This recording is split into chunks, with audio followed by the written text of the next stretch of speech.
Fərqi varmı adi Uber, Uber Comfort ya da ki Lyft, Lyft Comfort, yoxsa iminli Uber Black ya da ki Lyft Black'də işləməyin fərqləri varmı? Yəni qazancda bir fərq edir yoxsa yox? Salam dostlar, çox insan məndən soruşur ki, Uber Black'ə keçməyin xeyri var yoxsa yox? Dəyər bu maşını almağa, bu proqramda işləməyə və qazanc varmı bu işdə? Bu dəqiqə mən aeroportun parkingindəyəm və burada adi Uber və Lyft maşınlar və Uber Black, Lyft Black'lər də öz növbəsini gözləyir, öz orderini gözləyir. Çox şey deyə bilmərəm, çünki özüm maşını götürdüyüm 5-6 gündür və işlədiyim 3-4 gündür.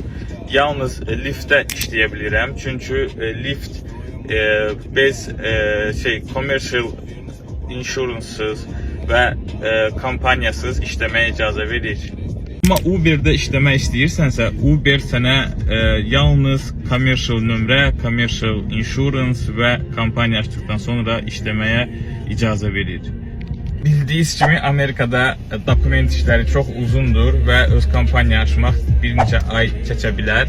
Ona görə də bəzi insanlar var burada, yaxşı insanlar, onların kampaniyasına qoşulub işləyə bilərsən. Bunun xərci məsəl üçün həftədə $100'dır. Beləliklə $100 həftədə veririk ki, kiminsə kampaniyasında, Filipində işləyə bilək Uber Black'də. $750'a yaxın sənin insuranssındır və $1500 da primerlə bu maşının kreditidir. Maşın yeni maşındır, 2024 Ford Expedition. Çöldən maşın çox gözəl və bahalı görsənir.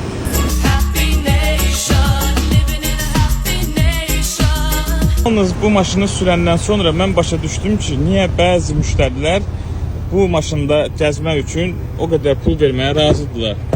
Maşın içərdən belə görsənir.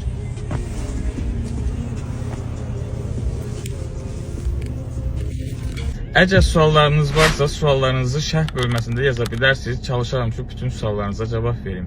Heç nə deyə bilmərəm, çünki şəxsən hələçilik heç nə qazana bilməmişəm. Normal qazanc yoxdur. Demək olar ki, 50-50 peşmanam, 50% peşman deyiləm. Amma hələçilik hər şey qarşıdadır. Görək ki, nə olur. Sağ olun, xahiş edirəm, like atın, takip atın.